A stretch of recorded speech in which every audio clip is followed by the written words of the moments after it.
Welcome to the Scene Snobs podcast. Welcome to the Scene Snobs podcast, everybody. I'm your host, Mick Manhattan, joined as always by producer Paul, by Master Shake, and today we got our every so often co-host popping in whenever he's not backpacking over, in some other country. That is the man, Sir 30.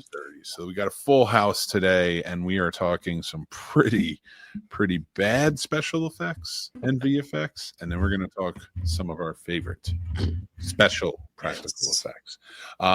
Dan may be a little sore with me today. I did just cut him off mid-sentence, and I know as a principal, that's got to be something. I'm used to that, man.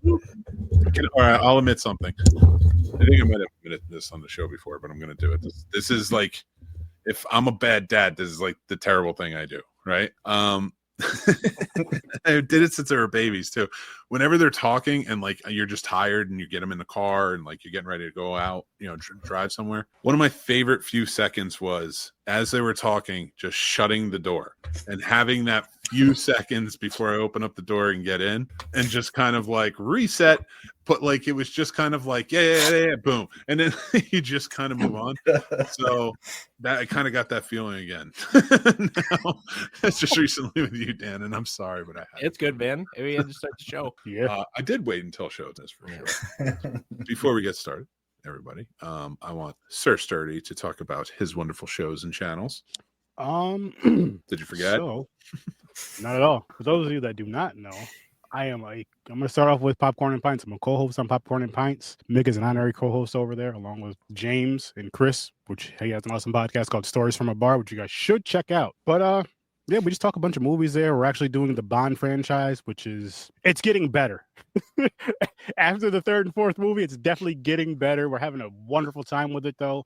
And you guys should definitely check out Popcorn and Pints over there on YouTube. I mean, why wouldn't you? And then there's Horror with Sir Sturdy. You're going to get a lot of stuff from Horror with Sir Sturdy. You're going to get the great horror movies, and then you're going to get a whole lot of weird stuff that most people probably won't watch, but that's what I'm here for, to introduce you guys to these movies, because as much as there's certain movies that I really don't like, I know I mentioned this a lot, Blood Lake, I hate that movie, but I do feel like it is important for people to check out from the best to the worst, because a lot of people have conversations about, what's your favorite movie, or what's the best movie you've ever seen, or what's the worst movie you've ever seen.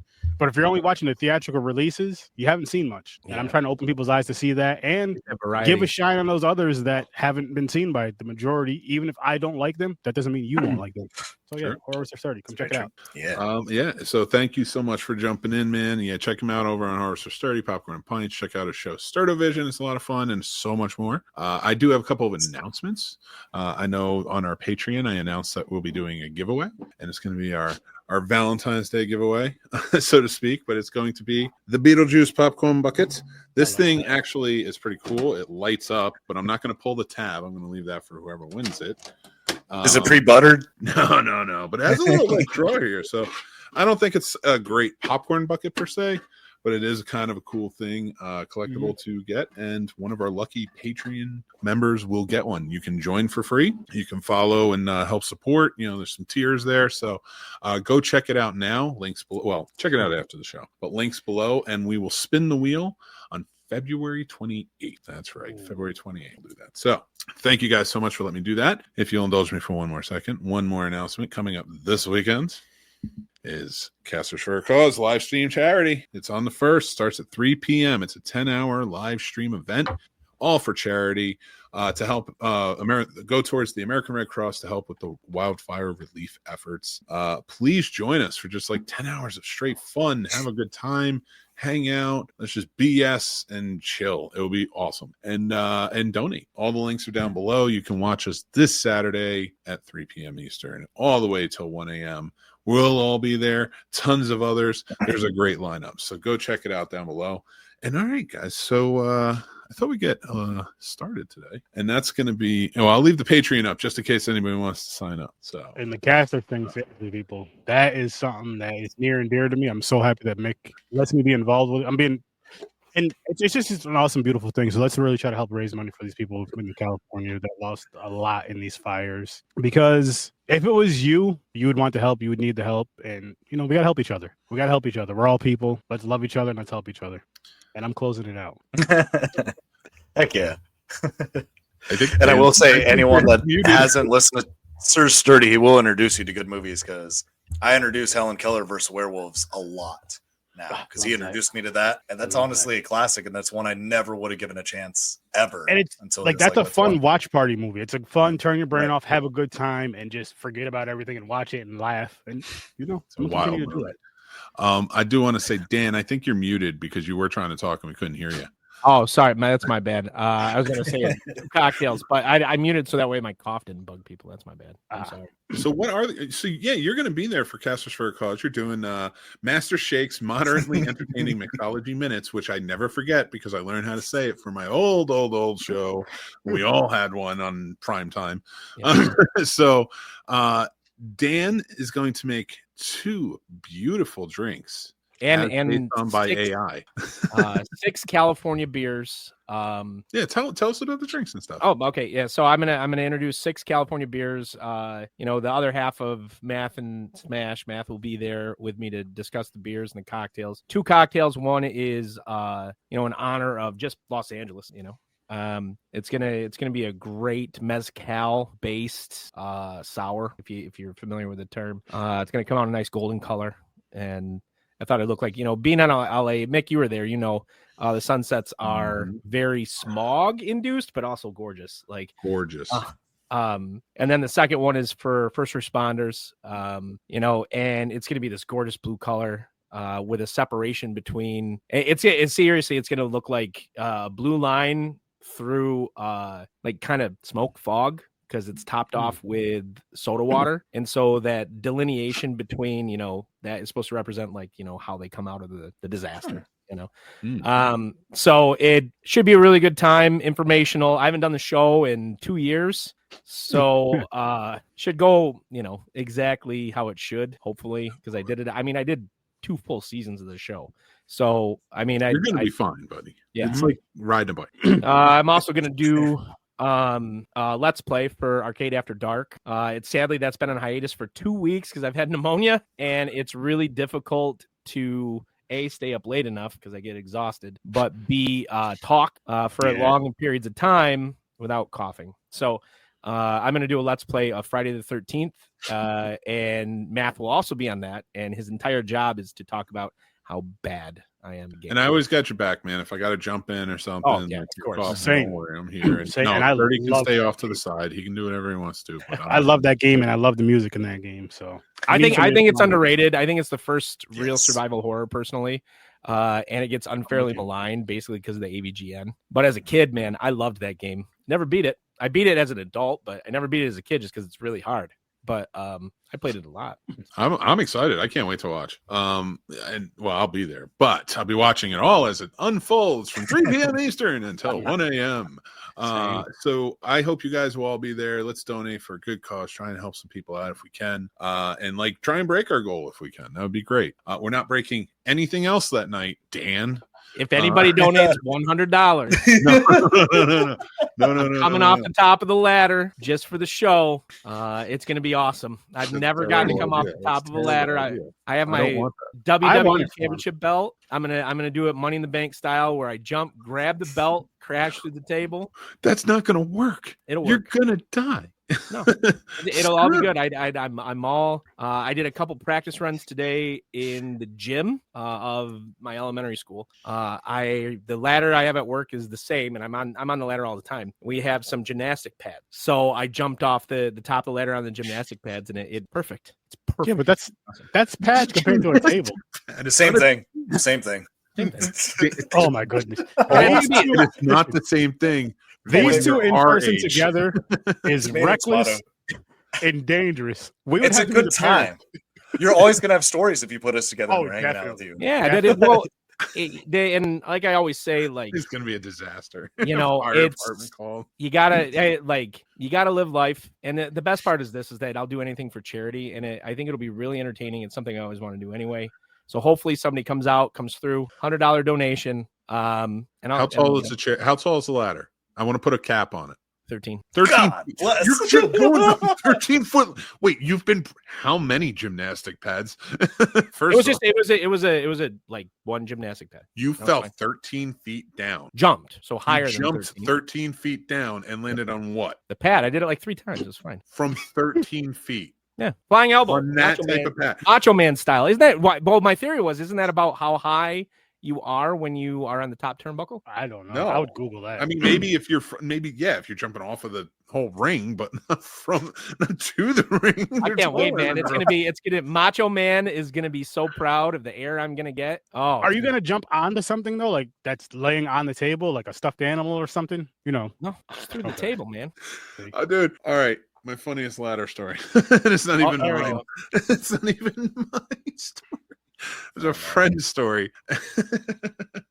He got into an argument with us because he got up on a 6-foot ladder, but he was all on the top.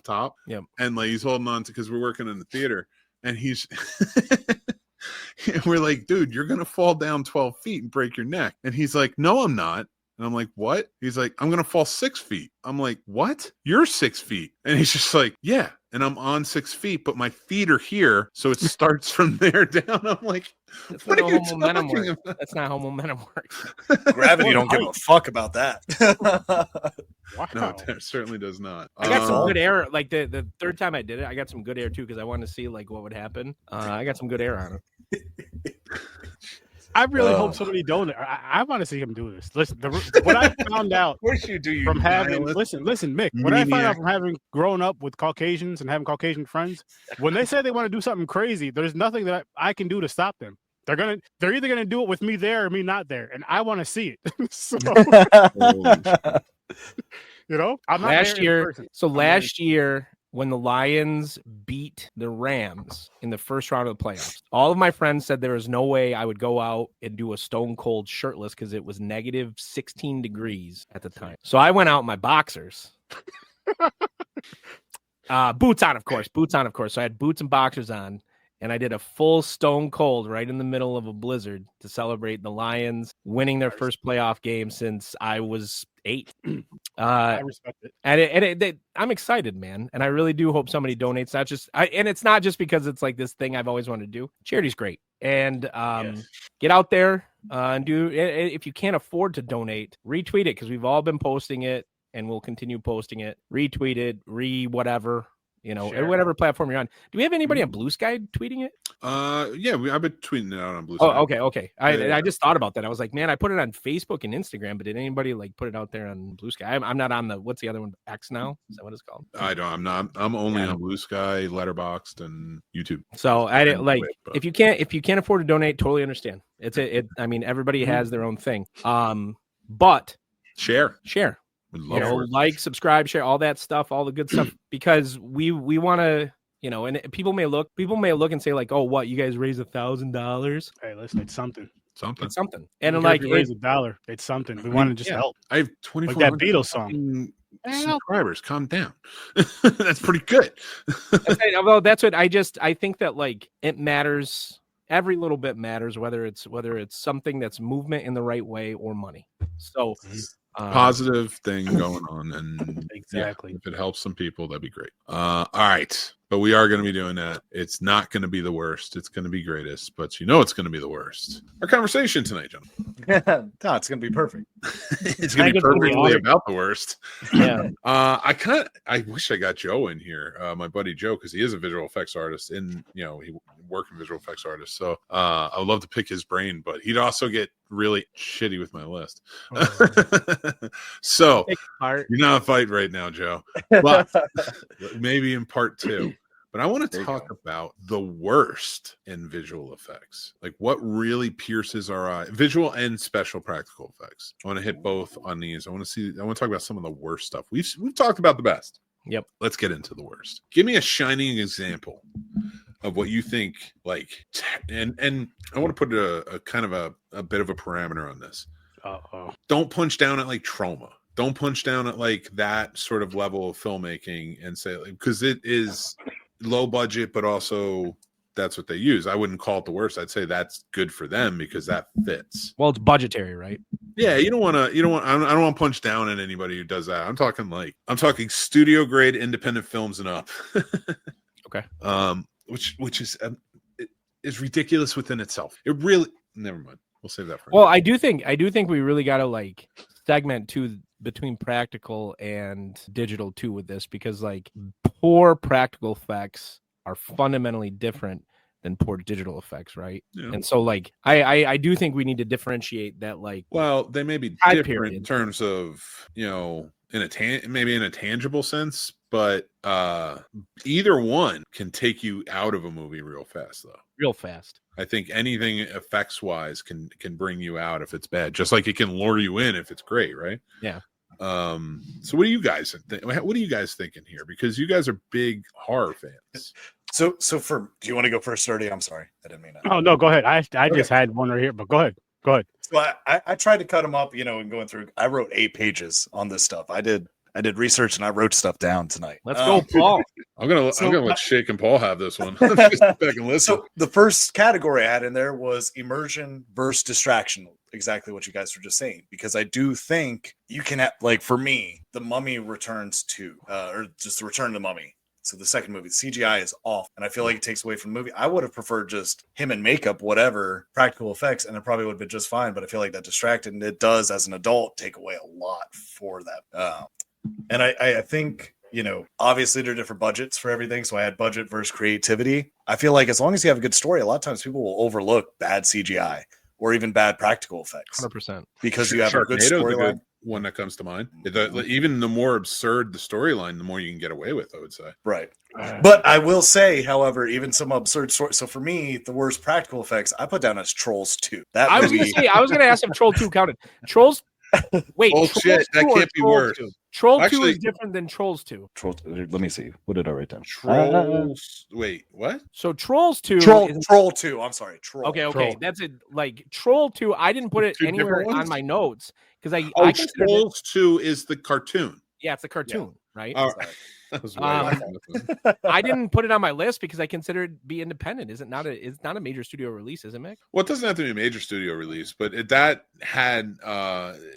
was more so. It was like a sequel to a movie, so like it was a produced studio in the independent. Like a lot of them you see now are Searchlight and things like that. But back in the day, like Canon, Orion, yeah, like any Canon film.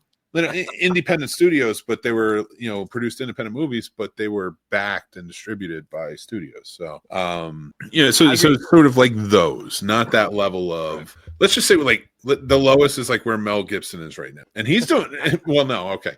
That level of type of movie. Yep. But it doesn't have to be just because I like Mel Gibson. So.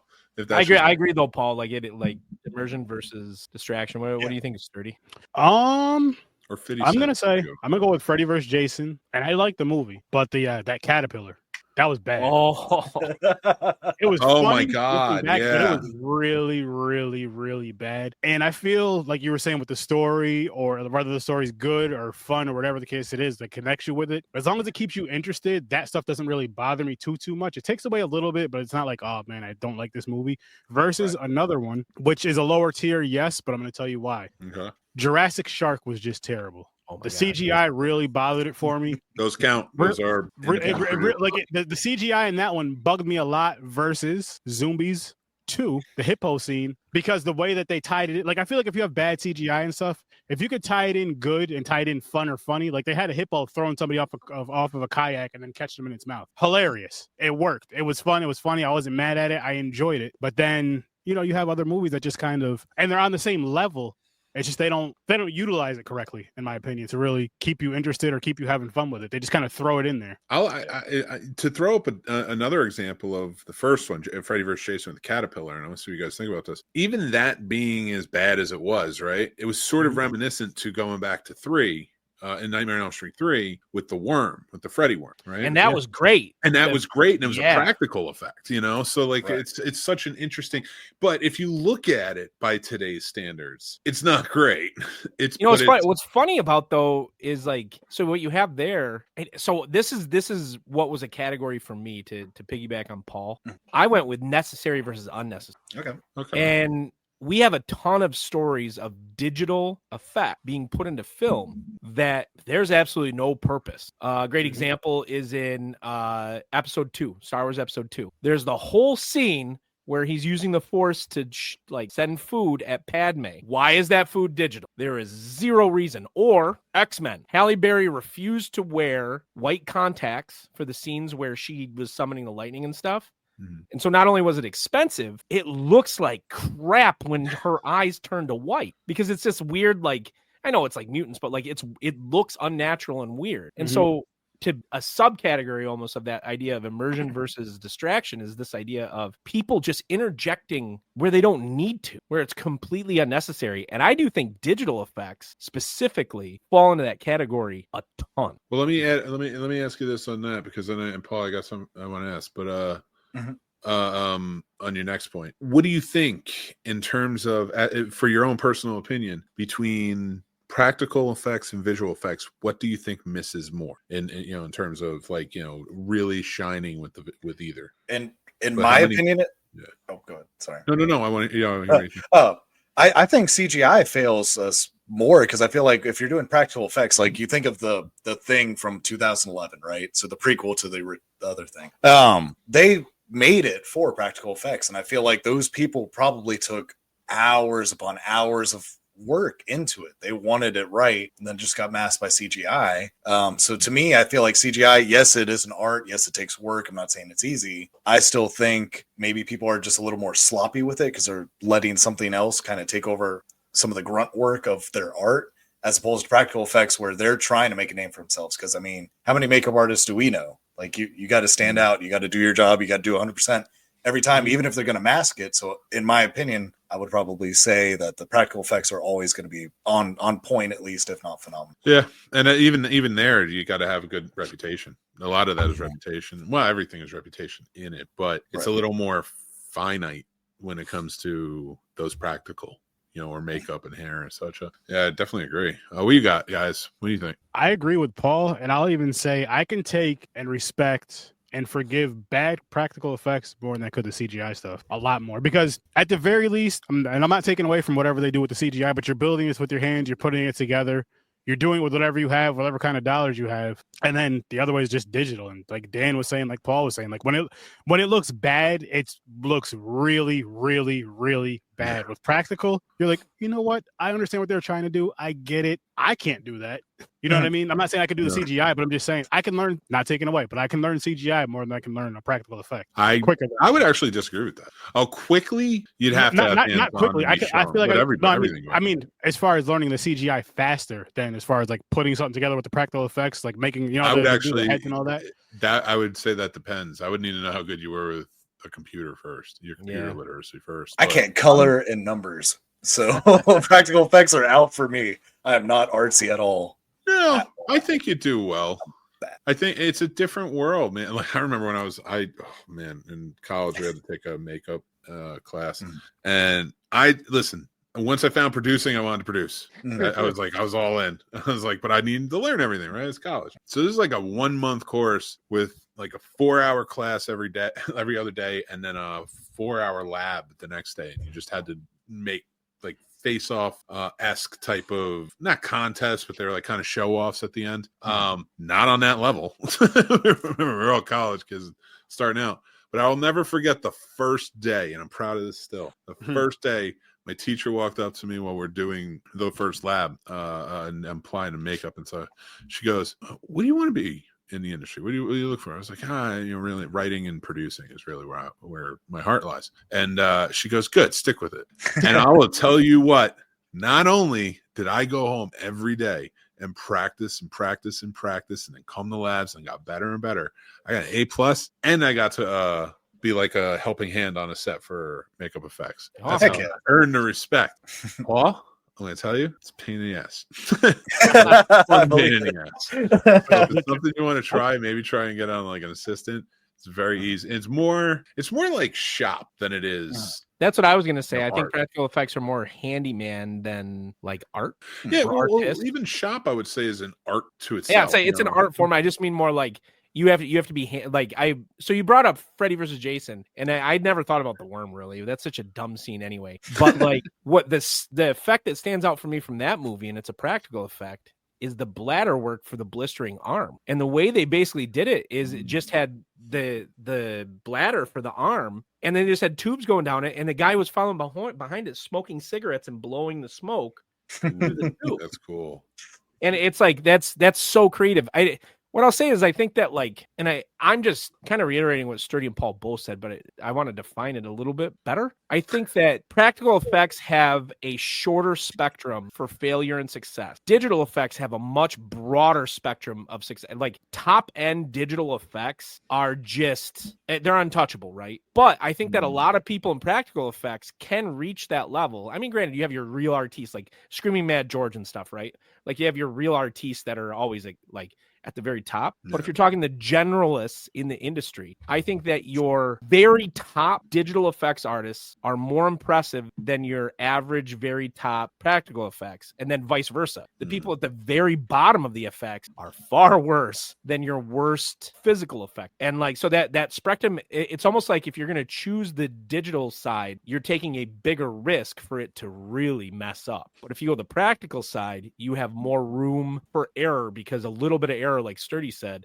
that's like I said, like kind of combining both what they said, that kind of like into a definition. It's really a spectrum, right? And both of them have two different spectrums. And like the worst VFX always looks far worse than the worst practical effect. I think practical effects, I think about something like the Shatner. Well, I was thinking the Shatner plane scene from Twilight Zone. Yeah. Wow. I told you don't punch down. Well, that's not punching down either. The Twilight Zone is a big deal. NBC production, all that stuff. That episode got into syndication. It was shown thousands of times, right? There's so much so that you have to get a different version. There's one version that's rotoscope that survived on into the modern age. There's one version that's not. And if you watch the rotoscope version, it's even worse. But like, I mean, I would argue because of the oversaturation, which listen, from a producing budgetary standpoint, I get it. It's cheaper to film on green screen rather than go to locations. And that's one of Hollywood's biggest downfalls, is like they started taking away and chipping away at budgets on the below the line side, not on the actors or whatever else take hits, so that way we can bring it down. So then what you get overinflated movies, but now you've cut down to locations where you're basically just in a green screen the entire time. Like so Ian McKellen when he got mad at The Hobbit. Yeah. So you rent that out. That's basically what Netflix does. With their stuff, and they're all moving all over the place. That's what Hollywood is screwed. But you get with the visual effects, like there's such an overabundance of it that it's actually, they're so poorly treated, visual effects artists, honestly, underpaid, criminally underpaid, like no real union protection or anything. It boggles my mind how it's still going on. But there's such an overabundance. I think people have gotten tired because it's so overused, because of course visual effects is cheaper than practical, because anytime you use anything that's actually like tangible, it's going to cost a lot more, and they can underpay the visual effects artists. Unfortunately, I'm not laughing at that. I'm like sadly laughing. But so practical effects are, unfortunately, in some ways, sort of on a professional level, been a declining art form for a while. Especially gets hit with COVID and shutdowns and things like that. So I feel like the special effects, if it could make a comeback, it's not going to be anytime soon, but if it could make a comeback, could be something really special. And if we can infuse it with visual effects like a la Jurassic Park or something like that, then we could have something really special. But we got to get away from just visual effects. That was gonna be my question, is how do you feel about when they blend, like, so Dune and Dune 2, right? Like they have this like 75, he has Villeneuve has a rule of 75-25 or something like that. I remember reading an article about it. And like, does it make it too expensive so that way you can never truly make, like, because like you think about like the Marvel movies, right? It's entirely like digital, but they make billions of dollars. You make Dune 2, you're never gonna make $1 billion. Even if the movie makes $1 billion, you're never gonna have that kind of profit, because you're gonna have the acclaim, because it's also getting nominated. It's also going through a lot. Like the actors get nominated, the actors go on to bigger things and then come back and do a sequel. And so like it's a moneymaker for a lot of things, franchise, merchandise, all this stuff. So like some of those are, but like for Dune and Dune 2, like that was the perfect breakup. It's now a 2-piece. This director who is an award-winning and acclaimed director, he's like iconic, and on that level with like what's his name, Inception and Interstellar, I don't know what, Chris Nolan. Yeah, so like he's on that level with them now. He's in Ridley. Nolan has the same rule too. He's like 75-25 or whatever. Like, yep, and they all do. Even Spielberg. I don't know what his cut is, but like he does predominantly on sets and such because that's what he loves. So do you think Cameron's like a sellout because of stuff like Avatar? No, I just think that's his thing. Okay. And that's why I don't have an issue with the likes of somebody like Cameron, who is so ingratiated in visual effects. That's where he started. He started as a visual effects artist. He would draw the scenery like for Escape from New York and stuff on the glass board, so that way he'd have the skylines and other shit. That's where he loved that, and he loved that idea. So like that was just his life. And he always seemed like the guy that adapted to what's better. Okay. You know what I mean? Like animatronics to animatronics mixed with visual effects to, honestly, at one point, like what is it? Avatar is purely visual effects, really. I feel like anytime they're on Pandora, it's like, yeah. So I don't know, stuff like that, like the Denis Villeneuve movies, like they're going to be moneymakers, but they're also going to be moneymakers because the studio is going to win awards, and that studio wins awards, they're going to get bonuses and make money, and it's going to put a claim on them. So the Marvels sort of pay for, not anymore though. Yeah, they're getting expensive as hell. Yeah, well, because the actors are actually in the role. Like they had to rein it in quite a bit. Like I think Secret Wars is going to have less people than Endgame had at this point. Anyway, I talk too much. I want to hear what you guys have to say because you're more of the practical effects and visual effects side. So, Paul, you said you had a lot of notes. What else you got for me? Yep. Okay. So, and talking with some of my friends, because I always look to them for advice, I was like, what's a list of some movies, that you consider with bad effects and stuff? And I wouldn't say all of them because that's not fair. But a majority, listed anything like older than the 90s, right? And I really tried to look into that. So I wrote a paragraph. I'm just going to read it because I can't remember all that. So I said, many older films we now consider bad effects were actually pushing the boundaries of before it was even possible to do it. Understanding this context can help us appreciate these movies for what they accomplish rather than judging them by today's standards. Why do these movies succeed despite having subpar special effects even to today's standards? First, it's human beings being natural storytellers and us being story consumers. We're wired to connect with compelling narratives, regardless of their technical polish. So I think, to me, that's a big thing, because I think a lot of people, even black and white movies, are looking at, Alfred Hitchcock's Psycho. They'll watch that and they're like, nothing's happening. This is bullshit, whatever. It's like, but you don't understand what was happening back then, what they could do back then. Mm-hmm. Like how many boundaries were pushed in that, or even, you say, Space Odyssey 2001, people are like, that's shit compared to any space movies now. I'm like, you don't understand what they had to do to make it look like that, especially back then with what little they had available to them or it could do. I mean, the light travel scene at, in the end of the movie alone, like how they did that with the exposure of the lens in a black room with lighting coming, and all they did was pull away from so the other part is this is like is Raimi bad because he came up with his own Steadicam, and honestly his version of it, I think in some cases, is better. It's not. That's the thing. It's not bad at all. That's the beautiful thing about filmmaking and the tech side and like that below the line. And I know nobody wants to do it because the glitz and glamour of the actors and everything. And I like the cinematography and directing, but of like the award shows like that is the night before the Academy Awards is the technical awards. What actually makes the movie? Yeah. They're good watch if you can watch them. Like they're pretty good. And you get to kind of see people behind the scenes like really celebrated. Like I still wish stunts would get celebrated, but whatever. I will always advocate for stunts, but the beautiful practical effects. But to Paul's point, and so that way I'm going to say first, so I get to shine before Dan does. But let's take it back to the silent era, and I'll take it back to the first practical effect movie, if you will. And honestly, I've heard it called the first horror movie as well, because it scared people the first time they saw it. And that was the Lumiere brothers train pulling into the Train pulling in station, the station. which was the first film people saw, and it was being projected onto a brick wall in the basement of like an establishment, a restaurant establishment, and people thought the train was going to come right through the wall at them. They didn't know what they were seeing. They had never seen this before. I love that. And if you're going to, if we're calling practical effects, if that scares people and it shocked people or whatever it was, like that's a practical effect. So, but I know, Dan, you had some as well. Well, two in particular. One of them I would really like a trip to the moon, obviously. Yep. And like it was kind of talk about what Paul said, or even what Sturdy said earlier about how like when you're watching these things, it's so impressive what people are able to do. Like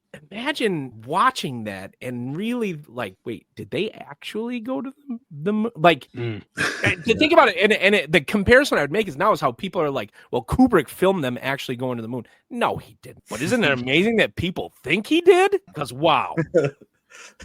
And so you have that time period, but pushing forward, you have even more like some of the stuff, especially in this like golden age, right? You have one of my favorite shots in the world.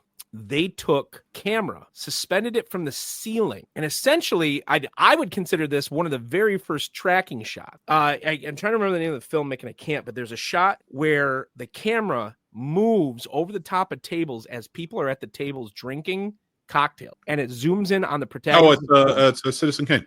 So like.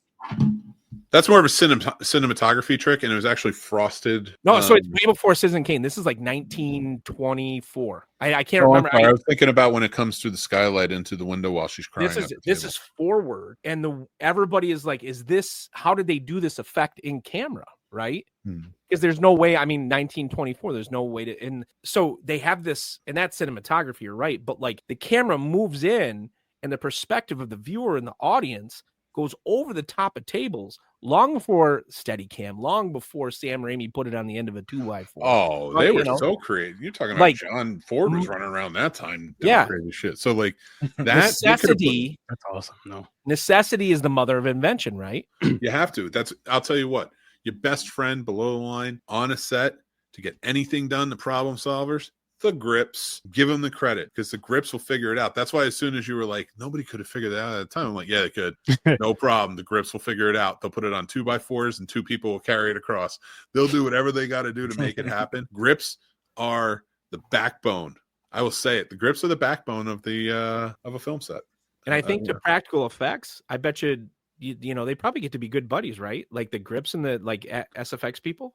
I think everybody becomes sort of, I don't think it's any like exclusivity, but like, yeah, everybody kind of gets to know. And like, we all go to each other whenever we need something. Well, I don't do it anymore, but like back in the day, we all go to each other if we need something, pick something up, or everybody. It's like a family. If I'm being real. I mean, you go through the history of cinema and you get into, Paul mentioned Psycho. I will say this, practical effects wise, the worst blood, because I know Sturdy, you're all about horror. So is Paul, and I love horror, make this too.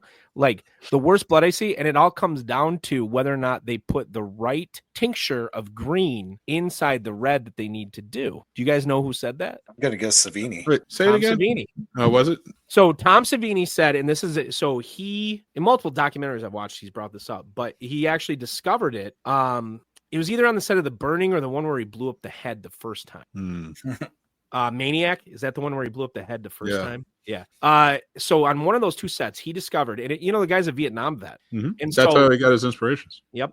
And so he's like, it's too red. And so he sat around and he talked to people, and probably artist people, and he was like, how do I get this to be dark? And they're like, well, you put green in. So he found the perfect blend of red, and you can tell. So Psycho, I'll say this, one of the criticisms that I have, and it's weird because I got to imagine at the time, it was like revolutionary that you saw the blood swirling around the drain, right? And Hitchcock's untouchable. How much you want to bet that was bright green or bright red blood, right? So I can't tell, it was black and white. I bet you it was. And so that's a good question. And you get into the 70s and 80s when they're really pushing the boundaries. I'll say this, like one of the most impressive things in the world for me is stop motion. Yes. Stop motion. So to bring it I back wanted to again, kind of leave stop motion to its own thing. That's why I didn't really bring it up, because I had a few stop motions on my list. But yeah, let's get into it a little bit though, because I do want to think about King Kong. Yeah. Right? Sir, do you see King Kong yet? The original? I've seen varied. Yes, yeah. I might. People were terrified. at least the show and stuff, but terrified by that film. And they did. It was chocolate syrup in Psycho. It was so. Oh God, it wasn't can even see red that. then. Yeah. But the consistency of it is off for me. It was also chocolate syrup in Night of the Living Dead. Awesome.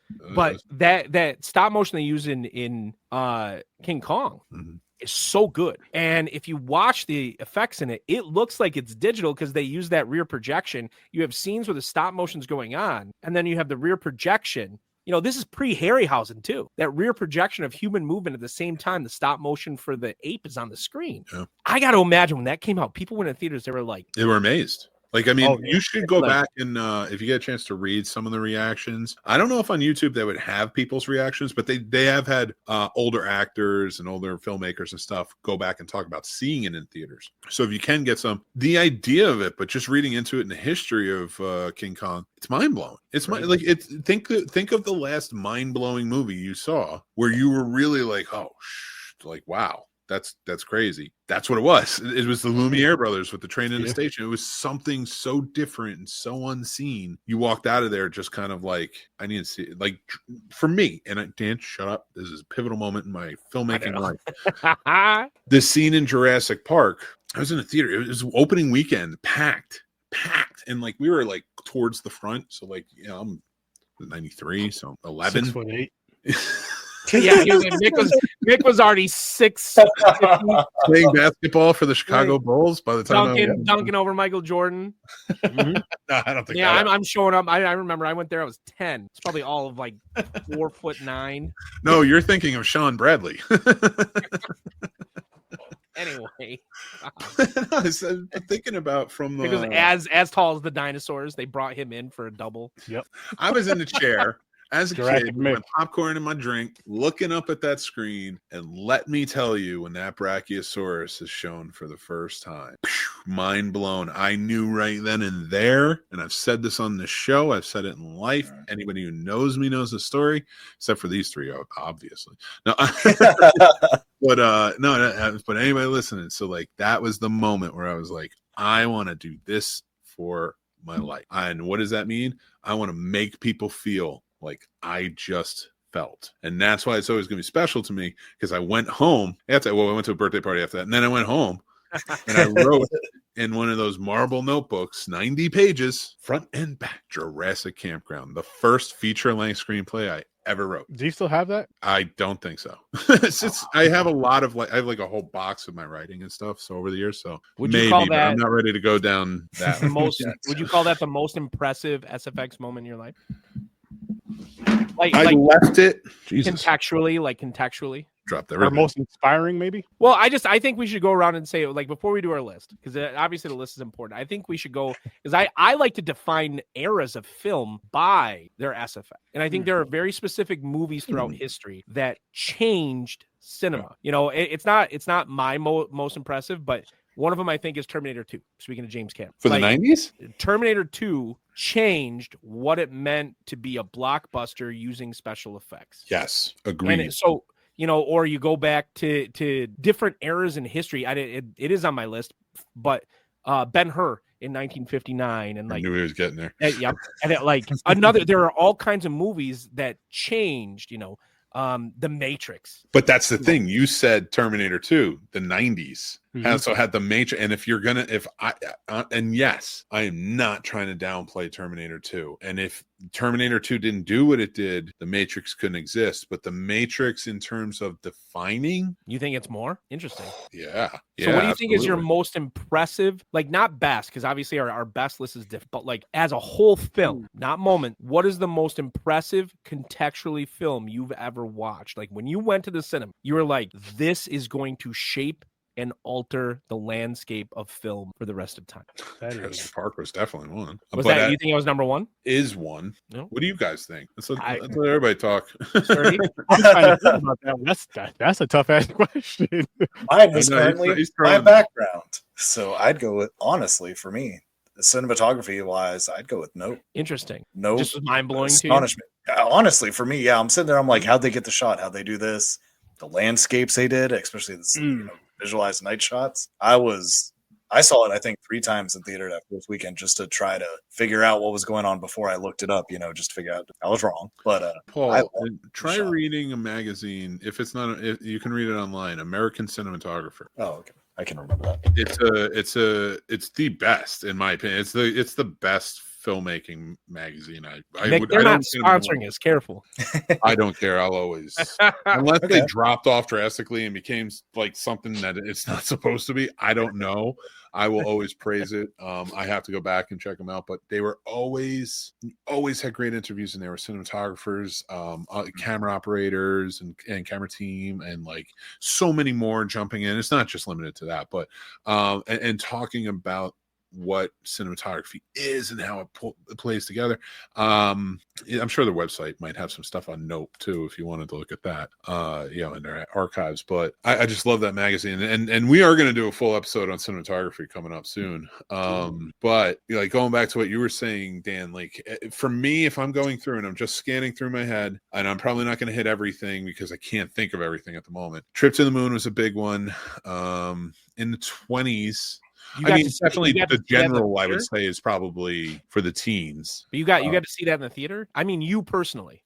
Oh, I thought you were asking me by decade what was the most one. You personally. Maybe Harold Lloyd Hanging Off the Clock. That was a big one. But anyway, me personally in theaters, what blew me away? Like just blew your doors off. Oh, I don't know. Oh, shit. That's a good... I'll give you guys time. I'll go. I'll give you guys time. Because I know. Two Towers. Lord of the Rings, Two Towers. Not the first one. The first one is great. Don't get me wrong. Fellowship. Yeah. No, Two Towers really did ramp it up with the... It was like, especially, and in particular, Helm's Deep. But like that film, I was not prepared in my head for the scope nor the detail that they achieve in that film. And that's quite a bit of digital effects. I want to say Peter Jackson trends towards that anyway. Maybe that's like 40-60 physical to digital. But I was not prepared for that level of film, because Fellowship is if comparatively to the other two and a lot of other epic, Fellowship's a small movie, right? Yeah. The biggest scene is that fight scene with the 100 Uruk-hai, really, and you get the spot where you go to Rivendell and stuff. But for the most part, that's a pretty small film. And then you get in the Two Towers, and the very first shot is that the camera careening over the top of the mountains, and the sound of Gandalf's voice in the background, right? And then it flashes directly into Frodo waking up from a dream as he's on the cusp of the swamp. And like, I think the effects in that film took stuff to a level that maybe hasn't been equaled as far as achievement since. I want to say... I would at least very much say impression. Yeah. Like, I want to say Inception. I wanted to say Dune. But I really... Or even, and I got to hand it to George Miller, the first Mad Max film. That's mostly practical. I'll tell you what, we're already reaching this point where we should just talk about our top five. So before we get started, Sturdy, we got. I got nothing right now. That's a good ass question. We'll generate it for it. Hey guys, top five. We're talking about our top five countdown of special effects scenes with practical. We're gonna have some fun tonight if you're ready. We're at 55 minutes already. Sorry, I feel like that's a great. No, I love it. And I'm down for a part two. I just wasn't ready for it. Yeah, next time you got to send us your notes, guys, so that way we're prepared with you. Because I draw it from like, what do I know? And I don't know everything, but we're going to get started on this tonight. So we're talking about our top five practical effects in movies, like just different scenes that really kind of blew us away. I don't have many parameters on mine other than I just really dig them. I really dig these practical effects. So like I'm usually the one who's always putting like these strict parameters on. Does anybody have any parameters on theirs? I just said these are my favorite. They're not necessarily the most technical. They're just my favorite. I love it. What you guys got? Everything? I'm gonna be honest with you, these were just the first ones that popped in my head. And I remember just thinking these scenes like, oh shit, or wow, or whatever the case may be. So I was just like, you know what? I'm gonna use them. Love it. That's pretty much how I did it too. I just kind of sat there. I didn't, look up anything like that. I just sat there and was like, what, 5 scenes jump out at me or that I think of with the topic. You have like 8 pages of notes on regular effects. And you forgot to think about this one. Yeah. I love it. This one took the least amount of thought. Well, I mean, because you probably know already. You're a big you're like the practical effects. So I could see like where, like me, I had to put some thought into it because I'm like, I don't know. All right, number 5. Let's go around the horn. Let's start with Dan. Dan, what's your number 5? My number 5, my notes, the Chestbuster from Alien, 1979. I love the usage of the fake torso and the bladder. And what really gets it for me is the puppeteering and the mechatronics that come up. You know, like just excellent scene. Yeah, agreed. All right, Sturdy, what you got for number 5? Society, the shunting scene. It really, to be really stands out. It's Heck something. yeah. It's one of those movies. I try not to think about that scene, Sturdy. I try not to. Oh well, I love it. and it's something you'll never forget. It's something I want to watch again. I've only seen it once, but like I could have just said shunting. I wouldn't even have to say the movie title. If you've seen the movie, you know exactly what I'm talking about. Yep. Yeah, as soon as you said you said society, and I knew what you were talking about. Yep. All right, Paul, what you got for number 5? I want to Terminator, the stop motion of the Terminator coming out the fire. Because I don't want to lie to you guys. I didn't realize that was stop motion. You know, I did some research for the scenes I liked, and then I was like, holy shit, my whole life, I just never realized it was stop motion. I was like, kudos to you guys. That was fucking, yeah. That's an iconic scene to me. Just makes me You want know what drives me nuts about Terminator? Mm. Is that it's such a convoluted, crazy. After 2, you're just like everywhere. It's like, what is going on with this thing? All right, my number 5 for this one is the Raptors scene in Jurassic Park. Very cool mix. Like, I love their stalking and looking around and such. Like, it was just, I thought it was a cool scene altogether. So how they open doors. Yeah, like the whole thing. Like, even when he like lifts back up and he's in the window, it's like, oh, it's so crazy. I love it. It's the magic of film. But I told that story before about the Brachiosaurus scene. That means so much to me, but I did not put that on my list because that's like a personal favorite. But let's go with number 4. All right, let's start with Sturdy Bird. What you got? Number 4, Dead Alive, the lawnmower scene was just so much freaking fun. I love that. So much freaking fun. I remember the first time I seen that watching with my brother Henry, and when that scene came on, like you could pull more scenes from that movie, but the smile on my face. I was gonna say not the zombie sex scene. That was funny too. But just that lawnmower, but and all that blood and gore, I was just like, this is hilarious. This is awesome. It's weird. It's ridiculous, and it works. Same director as Lord of the Rings, ladies and gentlemen. Towers. He's versatile, man. Another good one, Sturdy, you should check out of his if you haven't. The Frightened. Oh yeah. All right. Sturdy did his. I'll do mine. So my number 4 is the defib scene from The Thing. Awesome. That's number 4. You got to be fucking kidding me. That's number 4. Yeah, but I mean, I really like the other one. Okay, no, I'm just okay. I love that scene, and it's such a great. But it's number 4 in the top 5 of all of them. like there's so many. There is. Listen, I love it. Movies at Grandma's House says Jurassic Park is still peak. I agree with you. Don't shut up, Dan. All right, what's your number 4? My number 4, the trench run from Star Wars: A New Hope. The usage of miniatures, and when I was a kid, I used to sit in front of the TV, all 27 inches of it, which was big then. And like, I'd sit in front of the TV and I'd, go back and forth with Luke. Great scene. Even though I've dogged on Star Wars a lot on this show, I still love that scene. Your takes on Star Wars are dogged on the show. There's a difference. don't play the woe is me victim card. It's your takes, sir. All right, Paulie. I went with Space Odyssey 2001, the scene where you see the spaceship and then it zooms in and then it goes to him just walking up that, the treadmill, if you will, but just walking up the ship. I said that scene. All practical too. Just fucking Kubrick, man. And Sam and Matt have not seen that, so we're actually watching that this weekend. So I'm excited to see what their first watch experience is. I've tried to get so many people to watch that film, and it's really hard to get people to watch that. It is, but I'm glad you are. And can I urge you of something? Yes, sir. If you walk away liking it and thinking about it and really having deep discussions about it, don't do this next piece of advice. But if you do, for a while, you can give it like a week. But if you don't like it, you walk away and you're like, I don't like this. I promise you, it's the same that everybody goes through except for Dan because he knew before he went into the theater. But it's the same for everyone. Me included. You're not going to like it because you're not going to quite get it. But then go listen to Stanley Kubrick's interview about what it the ending means and the symbolism, and it will click for you and you'll like it. What movie is this again? 2001 Space Odyssey. Or go read the book. Arthur C. Clarke's masterpiece. It's never against the books. Go read the books, but it's a Kubrick film, dude. See the film. Right. I'm excited for them to watch it. I didn't realize I hadn't seen that. I think you're gonna I like that. That's a good one. Wolverine Origins with the Claws is up there. I think he was talking about I don't know, actually. Was that the one where he was in the bathroom? Anyway, let's jump on to number 3. All right, Dan the Man, what you got for us? My number 3, the Chariot. I already briefly mentioned it. The Chariot Race from Ben-Hur, 1959, 100% practical. And actually, and I didn't know this until I was doing research, copied the 1928 Ben-Hur. But the 1928 Ben-Hur took 38 cameras to film. They did the chariot scene in 1959 with a normal crew set and actually built the set out. And they don't have the tech from now. So they would race around the Coliseum with the cameras attached to the chariot. And I was like, man, that's Cecil B. DeMille, right, Mick? Mm-hmm. Yeah, and it was one of the ultra, what they call it, the Panavision.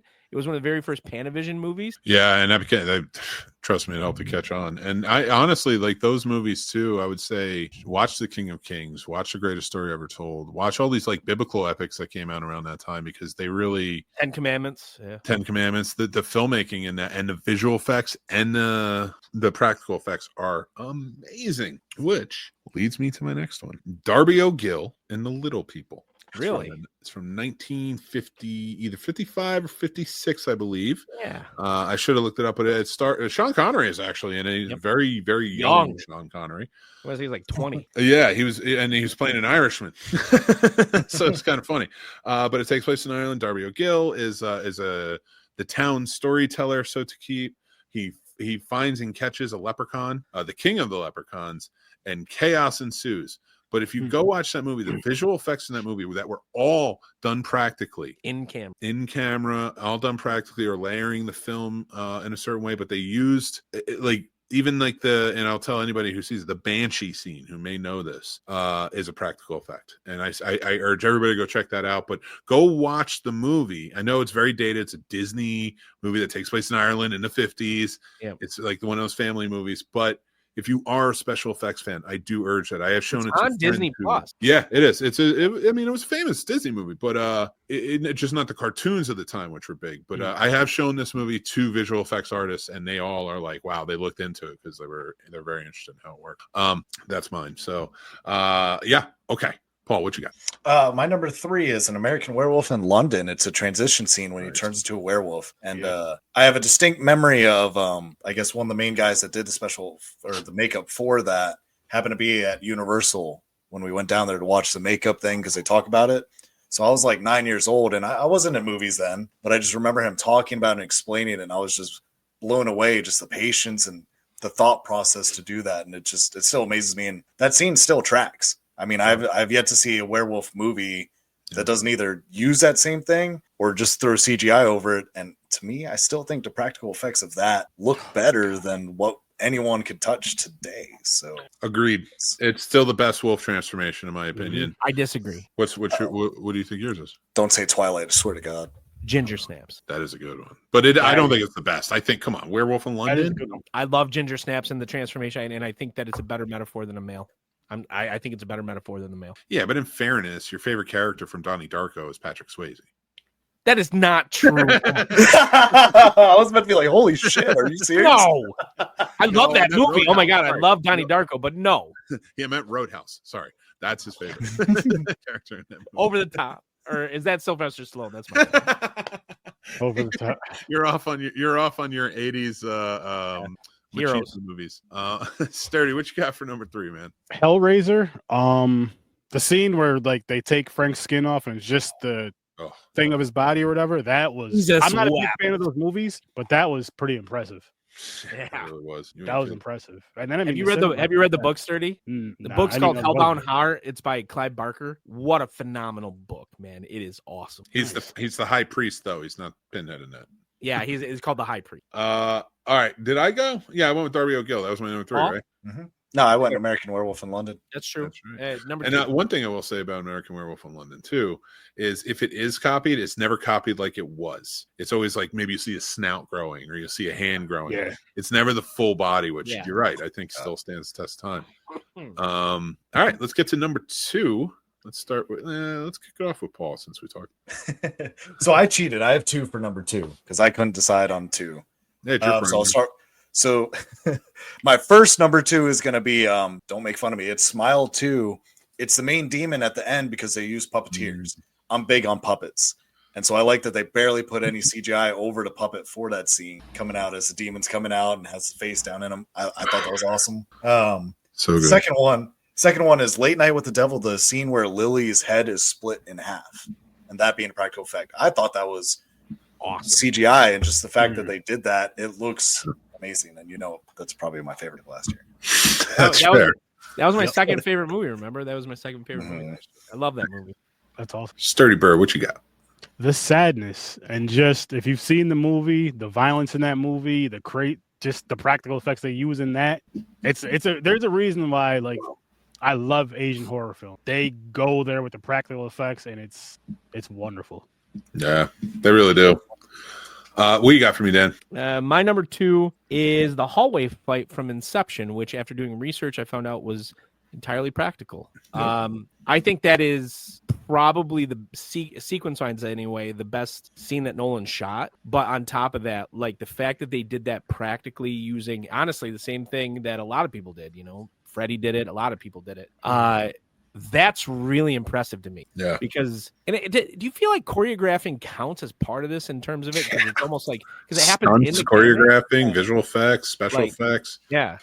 I think that how that scene is shot is so visually impressive that I wanted to stand up. I don't remember if I did. I wanted to stand up in the theater. I was like, wow. And not clap. Not say anything. I'm not a clapper. I'm not a clapper. Just stand up.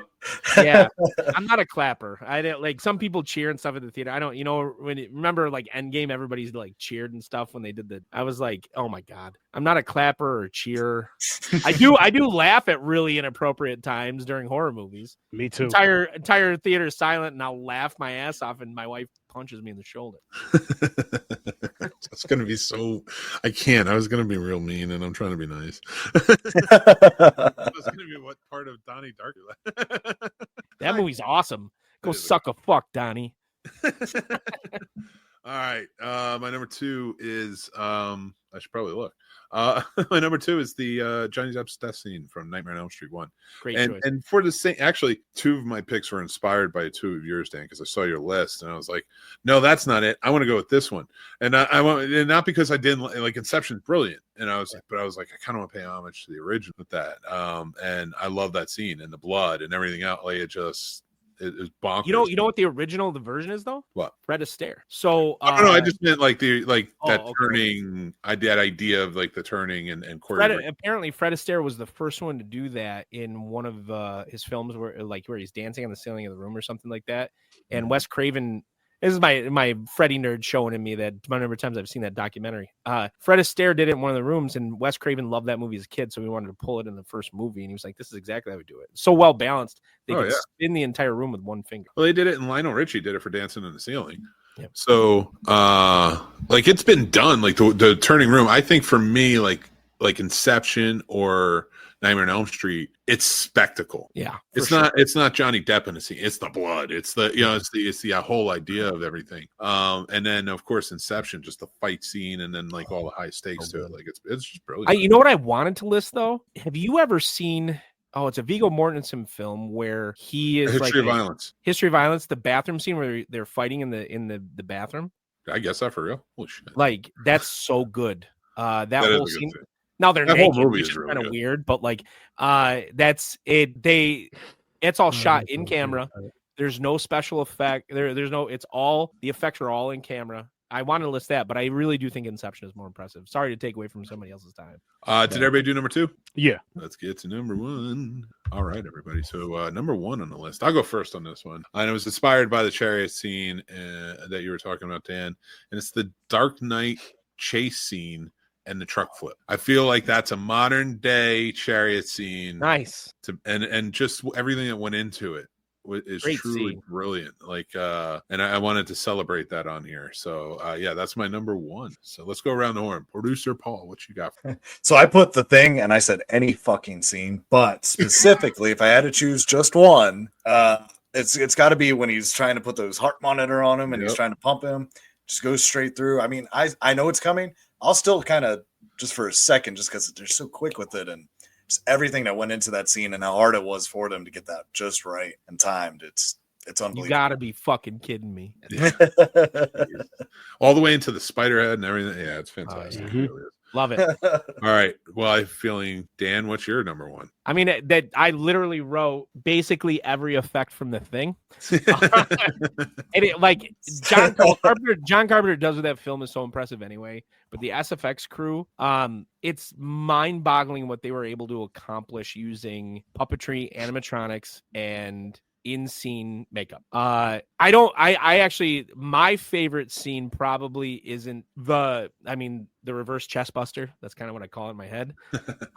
My favorite scene is actually the very first time you walk into the dog pen. Mm-hmm. Yeah. Because the very first time I watched that was at my parents' cottage. We had this for the time it was great. It was like a 50-inch projection TV. Mhm. So, I thought it was real cool. Surround sound watching it. I had rented it from Family Video. We went up for the weekend and it was a blizzard. It was a blizzard. And I got it recommended from a friend of mine. He was like, "Oh, you like 80s horror? Well, how about this?" And I was like, "I've never seen that." So I went to rent it. I'm like 16, maybe 15. I sit down and I'm watching it, and they walk into that dog pen, and it was the suspense alone. But then suddenly they cut to the dog, and it splits. I know you guys talk about the werewolf transformation for 1980s. I think that is the pinnacle of transformation that takes place is the dogs in the pen. I'll tell you the scene that always gets me is the Windows scene when he tests the blood and it pops up. Oh, that gets me. There's a lot of scenes there.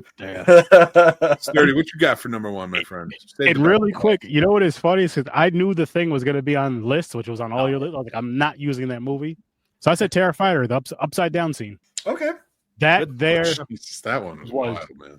Yeah, wild. It was awesome. And then the cool thing about it was a couple of years ago at a con, I wish it was still going around, called Scarecon. It was me, my wife, my brother Henry. And I had to panel. Well, my show had the panel for that Terrifier. That's when I was Terrifier too. But I had my brother do it because I was doing podcasting 101.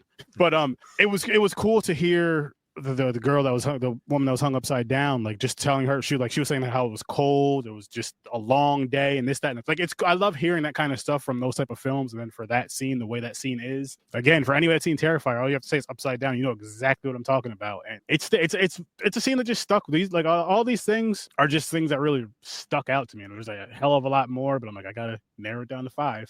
It's hard. Yeah. I wanted to put Raimi on the list just because he was so groundbreaking, and I was like, I don't have room. I didn't not so that hard or for easy. Is it? A fun one I almost threw on just to throw on Jason was the uppercut from Jason Takes Manhattan. Hilarious scene. Oh, yep. It's silly. It's fun. But then when you see the head in the cop car, you're just like, oh, how'd you get here? All right, everybody. I'm going to bring up, because you might be watching this as a clip, listen to it, or watching the whole live or the whole thing later. Guys, remember, February 1st, 2025, 10-hour live stream starting at 3 p.m. Eastern with yours truly, all of us, the Scene Snobs, will be here to kick things off, and then we'll be hosting throughout the night and have great shows along the way. Everything goes towards the American Red Cross efforts towards the LA wildfire relief. We want to try and help them as much as we can. The GoFundMe is live. Everything is linked below. The YouTube and all that stuff is linked below. We'd love for you to be a part of it.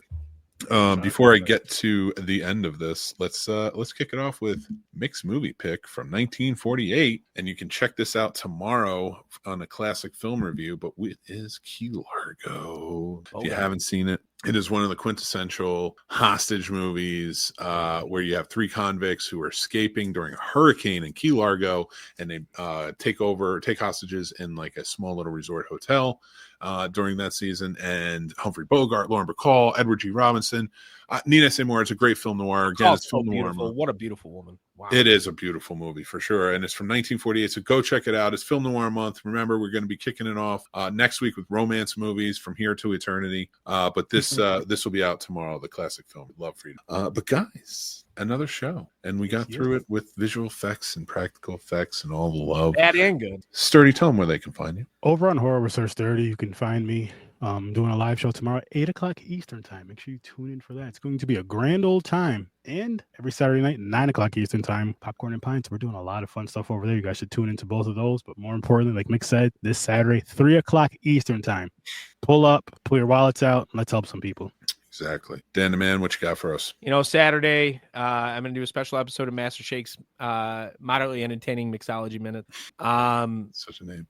Tune in. Like I do love teaching people how to do things. I mean, it's my career, but I do love teaching people how to make cocktails. And I think that like the two I got planned are classics as it is, mezcal sour. And then, I mean, really, it's like a gin and soda. That's like two classic drinks. Have some fun. It's called moderately entertaining for a reason, because hopefully it makes you smile. But the truth is this, we're going to have fun on Saturday, and it's all for a good cause. Absolutely. And producer Paul, for y'all, what you got for us? Besides the casters for your calls, you guys, and make sure to tune in. I don't know exactly what I'll be talking about when I'm with you, but I'll be there at the start of it. Just have fun. That works perfect for me. I will say, do part 2 of FX. Oh, we could. I'm sure you guys got more notes and stuff. Yeah, that'd be fun. That would be fun. But with them not having a lot of blockbusters out right now, you guys, if you can afford it, go to the movie theater, show them some love, because I know it's a slow season for them. It's tough for all theaters across the board, even the big chains. Popcorn's delicious. Mm-hmm. And The Companion just came out. I've been reading the reviews. It looks pretty good. So if you need something for a date night or even a horror movie you can sneak in that she might think is going to be a love story, I think that might be it. So, or if you want to watch a hard drama, I just watched Presents. We need to talk about that. We're going to talk about maybe we'll review it, because we're going to review it after Casters. So yes. Save it for that, because I'm interested to hear what you, because I have a lot to say about it. Same. So guys, with that and the mention of popcorn tasting good, I want to talk again about our Patreon. If you want to join up, we have a free tier. You can just follow us and you get a newsletter. You get all of our links, our updates, and more. We're having a good time over there. It gets you into our Discord. You can come hang out with us there. We're having fun conversations. And also we do giveaways sometimes. And you can also support. We do have tiers, and it helps. Everything goes back in the show, helps us. But we're going to be giving away to one of our lucky patrons. We'll be spinning the wheel at random again. February 28th, I will be spinning the wheel, and one lucky winner will win the Beetlejuice popcorn bucket from Regal. It has a cool little shelf thing here. The top comes off, and the cool part about it, it lights up. But I didn't take the tab out. Leave that for whoever gets it. But it lights up green, and it'll keep your popcorn mean. That's right, everybody. So I really appreciate everybody being here today and talking, movies. It's just always a good time. So I want to say thank you to all of you who are watching, listening, hanging out, maybe seeing it in clips. We love you. Join us, Snob Nation. We love movies. We know you do too. Why not become a member? But until next time, remember to be kind to each other. Be good to yourselves, because that is very important. And always stay classy. Take care.